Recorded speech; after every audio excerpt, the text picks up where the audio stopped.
Welcome to my humble abode. It is time to talk about art. I don't know about you, but I have a little gremlin in my brain that whenever I get a commission from someone, it goes, "Everything you've ever painted is going to combust into flames and you'll never paint anything good ever again." It sounds dramatic, but I'm a dramatic girl, what can I say?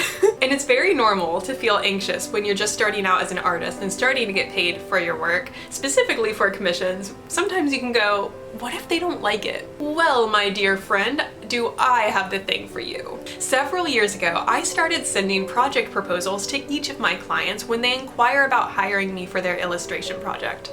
It's so quick and easy to make, super fun to make, and it also puts your nerves to rest knowing that you have set expectations with them and you got this. Here is a step-by-step tutorial on how to make your project proposal for your illustration client. Let's do this thing.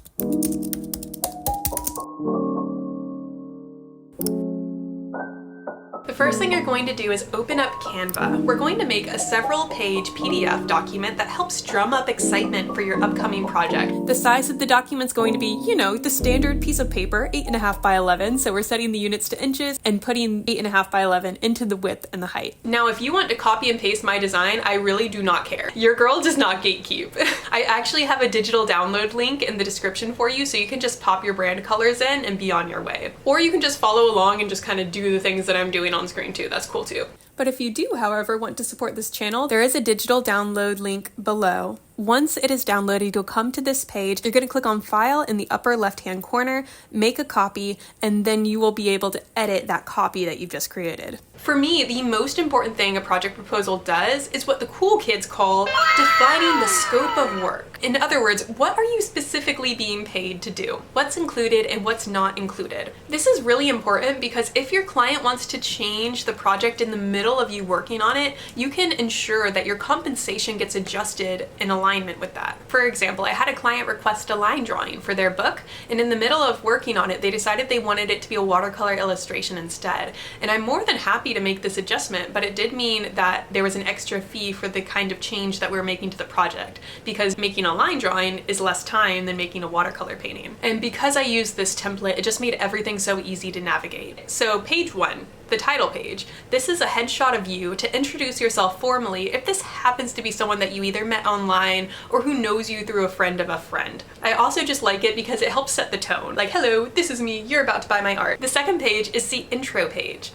On this page, I like to thank the client for considering me for their project, and I like to include a little blurb about their project to kind of establish that I'm invested in them as much as they are invested in me. The third page is all about their request. This page has a detailed description of what their request actually is. It answers questions like, what size is the deliverable in? What colors are involved? What is the feeling or overall vibe of the work we're about to create? What medium will it be created in? Depending on how large the project is, this might take up a whole page, or it might be half a page like it is here. A book illustration with 5+ characters, long backstories for those characters, several different file types for deliverables will likely need a longer breakdown than someone who wants a pet portrait, for example. The next page is all about inspo photos. This is where you can dump all the photos that they sent you in regards to their project. And now here is where it gets really interesting for me as an artist, because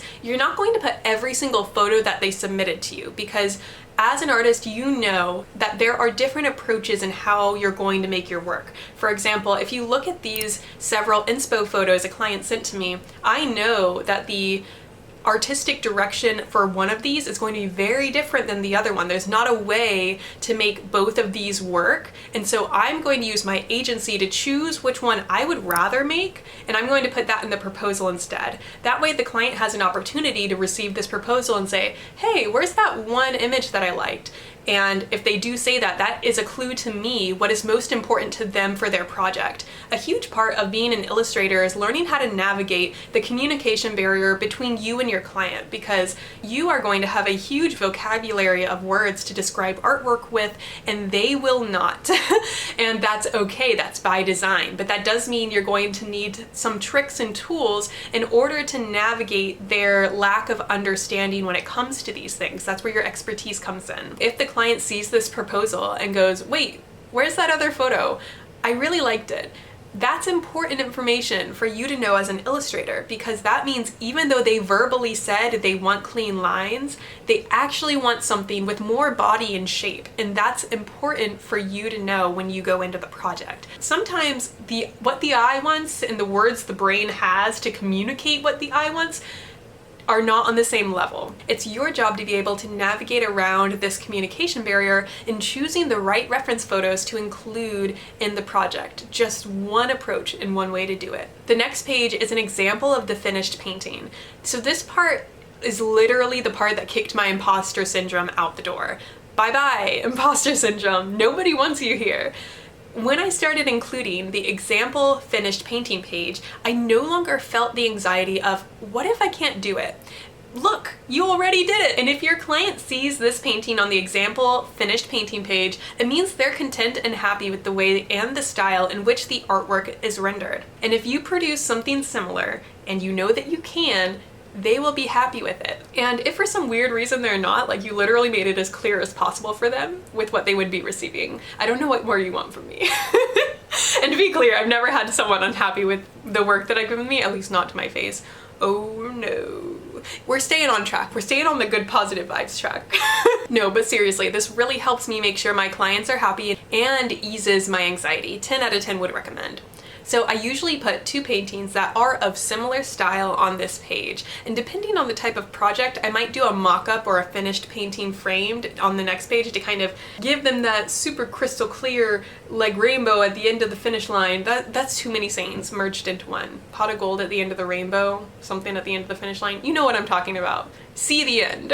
I just want to make sure that the client fully envisions how happy they're going to be after working with me. The next page is your unique quote. So depending on the project, I might give them 2 or 3 options. So if they haven't specified a size, I would give them a small, medium, or large. Maybe they gave me a budget that for me is for a small painting, but they want a large one. Then I'll give them an option that fits their budget and an option that I feel like best aligns with what they want, and they can make an informed decision from there. I always emphasize one of these options that I think would work out best for them.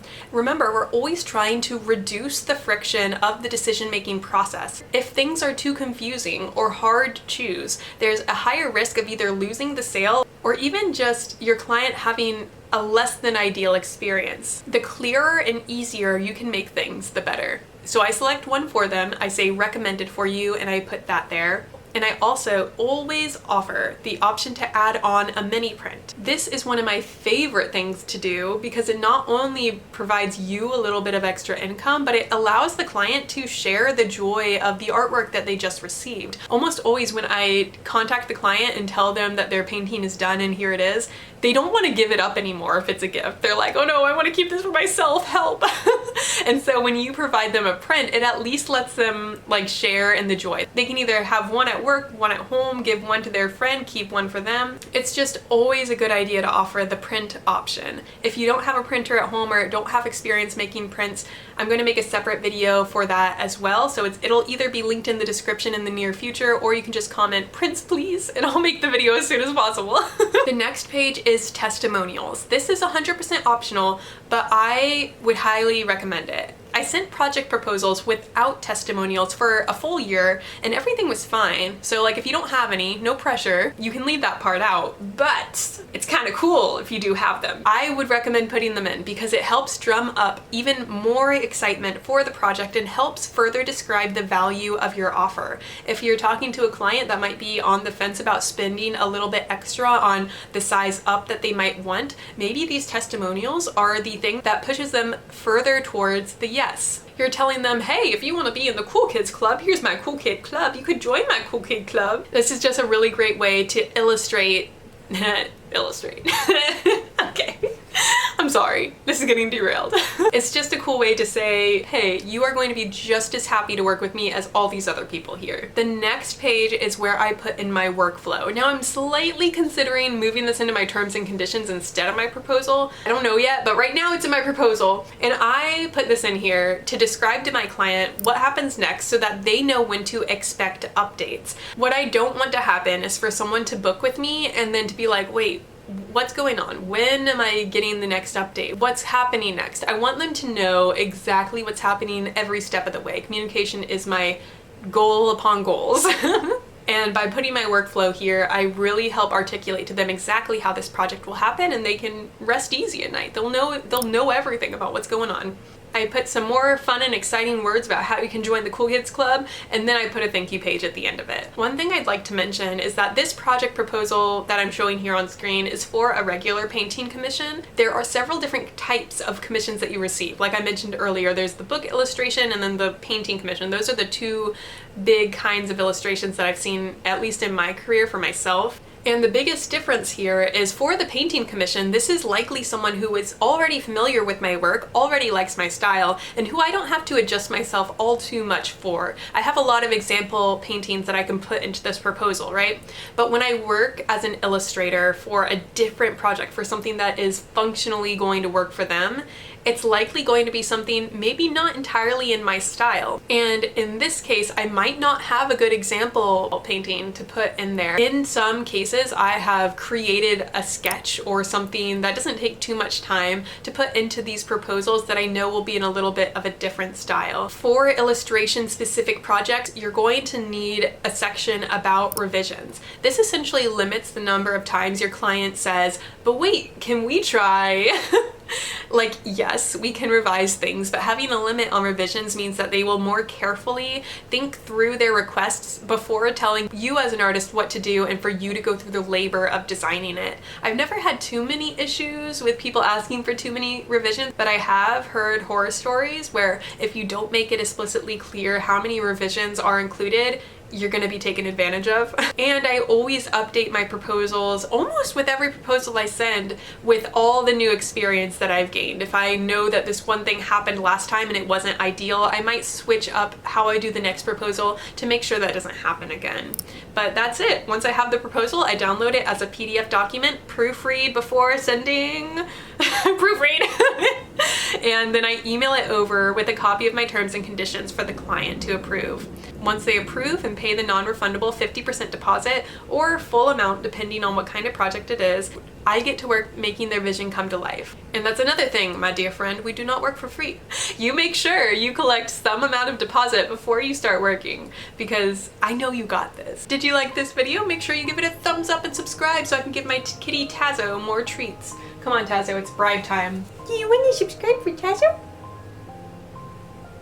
Anyway, don't forget to grab your digital download in the description if that suits your fancy, or you can just open up Canva in another tab, build your own, whichever works for you. And if you're tired of hearing the right way to do things and want to hear a story time about my biggest fails when working with my first clients 10 years ago, click here to watch that video. I suppose I'll relive my embarrassing memories so that it can be a learning moment for all of us. As always, spending any amount of time here on this channel with me is a gift. I really do consider it a gift, and for that, this humble artist says thank you. Come on, Tazo.